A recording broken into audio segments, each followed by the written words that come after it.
kebenaran yang seharusnya dilakukan bagi orang-orang percaya terkadang mulai bias karena keadaan.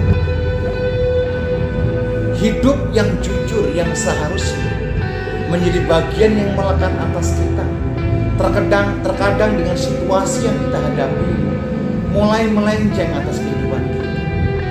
Nah, Bapak Ibu, sahabatku yang dikasihi Tuhan Yesus Kristus, Tuhan mengingatkan kita pagi ini supaya kita hidup di dalam kehendak Tuhan, hidup dalam kebenaran, hidup dalam kejujuran, bahkan hidup yang saleh, hidup yang ada dalam ketulusan ilahi, bahkan hidup yang senantiasa menjaga kekudusan.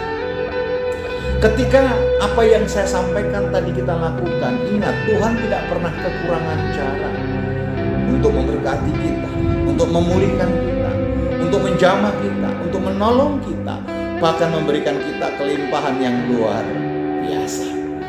Pagi ini dengan sukacita saya sampaikan renungan satu ayat buat Bapak Ibu Saudara sekalian.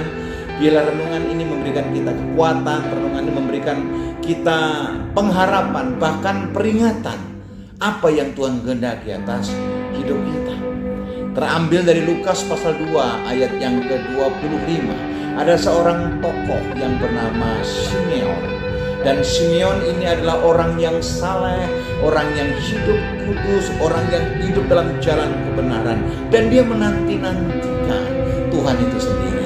Lukas pasal 2 ayat 25 berkata, adalah di Yerusalem ada seorang bernama Simeon.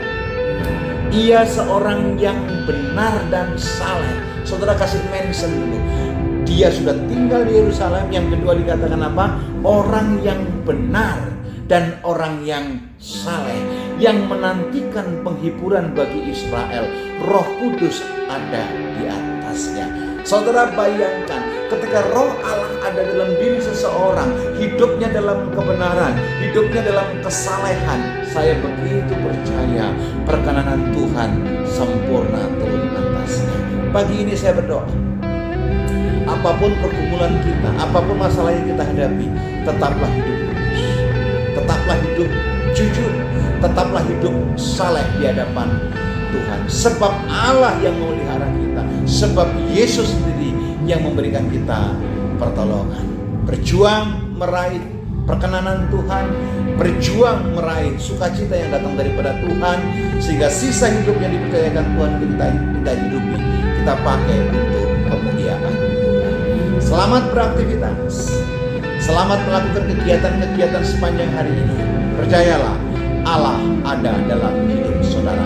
Tiap langkahmu disertai oleh Tuhan. Shalom, Tuhan Yesus memberkati kita semuanya.